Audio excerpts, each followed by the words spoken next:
When we see the world through our own eyes.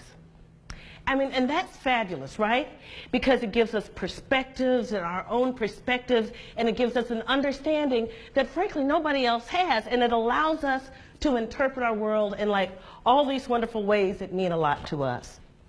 So we begin thinking about how we see the world. There are all these other people who are also seeing the world. And they're seeing the world in their own ways, through their own perspectives, with their own eyes. And the thing about those perspectives is that they allow us to focus that world, right? They allow us to say, what does this mean? And they help us to frame what we see. You think of the director and the framing the shot, but the thing about framing the shot is that thing that's in the middle of the frame, that's what's important. And then everything else just kind of falls to the wayside. We say that that's not important. We act like it doesn't exist because it's not within our frame. And the thing is that our frames and our perceptions are really brought forward by our social identities, by the cultures in which we were raised, and the ways that we see ourselves. So when we talk about social identity, we're talking about the groups to which we belong. And there are many groups, and the fact is we have multiple identities. And a lot of times we reduce them to 2 or 3. She's black, she's female, she's straight, she's gay, she's Christian, she's Muslim, we reduce, but we have all of these identities that have an impact on how we see and how we frame the world that's around us. And so how does that impact you as you are working with others? How does that impact you as you are thinking about the work that you're doing? How does that impact them working with you? Because everybody is bringing their own identities to the table. Well, to think about that, the fact that these identities have a profound influence on who we are and how we behave and how we see things. And that influence is both conscious and unconscious. And it has an impact on me, on you, and on you with me and me with you. And then us with others. I mean, you know, it kind of keeps pinging back and forth and back and forth. And lastly, as we think about our leader identities, if you are working with a patient in that moment, you are the leader. How we lead and how we understand leadership is often impacted by the groups in which we inhabit. When we talk about social identity, one of the things that we as humans do is we categorize things. We begin to identify with certain groups. I'm identifying with the mother group.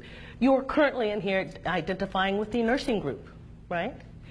And then we make comparisons as people and we say, this group is better than that group. And what we are trying to do now is say, how do we maybe kind of step away from that one? Because that one may not be working for us so well. So as we talk about identities, we want to think about this. That we all want to fit in and be unique. There's kind of a dichotomous approach. You know, there's part of me that just wants to be me, and there's part of me that wants you to accept me. And some of our identities are visible and some of them are not. We have to also recognize that some identities are taboo, some are not, and that taboo status may change, but it's also contextually driven. In some places, that taboo may be gone. In other places, you can still be killed. So these things about identities are real fluid. One of the things that is important is we think about our images of leadership are connected to identity. We talk about identities that they constantly change. That, you know, I once had an identity as a young woman. That one's gone now. Fortunately, we're hanging on to cute. I don't know, right? And so we have identities some are more important and helpful to us than others.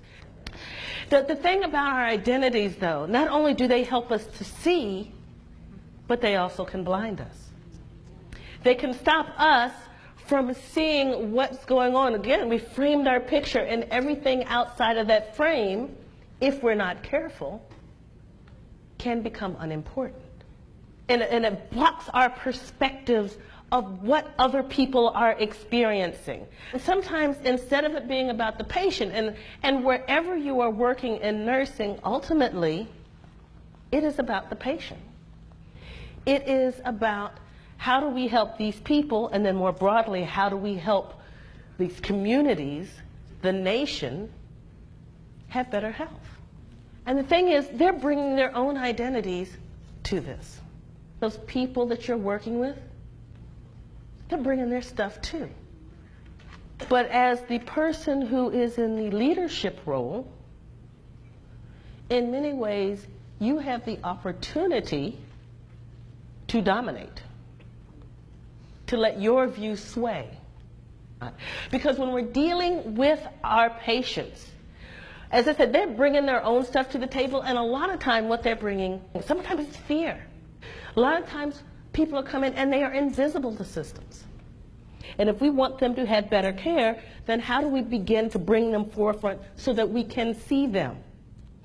There's a lot of distrust in the system for many of the people who are outside of that. We're talking about different languages. So there are different languages in terms of natal languages, different languages in terms of, do I even understand what you're telling me about my condition? It may be not interpreting it your way, but interpreting it their way. So what are some of the things that we can do? One is listen more intently. Ask questions more thoughtfully. Ask them about their culture. How do we create opportunity for two or more way conversations? How do you not talk at the patients? How do you engage them and bring them into that conversation? How do we challenge our own perspectives? Ask why.